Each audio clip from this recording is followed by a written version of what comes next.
ఈ అమ్మాయి చెప్పిన వెర్షన్. అవును. మాకు సంబంధం లేదని ఎదలేసిపోతారు, యూఆర్ జడ్జెస్.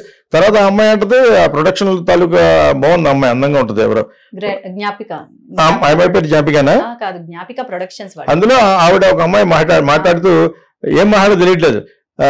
జడ్జ్మెంట్ అంటే ఏంటి, జడ్జెస్ అంటే ఏంటి అంటే నేను ఎదురు చూస్తాను ఏంటో చెప్పుద్దాం నేర్చుకుందాం. జడ్జెస్ అందమాట బ్రహ్మానంద జోక్లా ఉంది.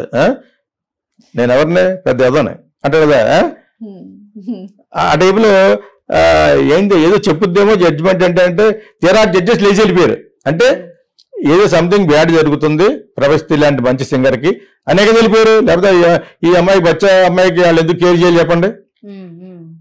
కీరవాణి ఎస్టాబ్లిష్ అయిపోయాడు. కొంతమంది తెలియక చెప్తున్నాను వాళ్ళ గురించి చెప్తున్నాను ఒక సెంటెన్స్.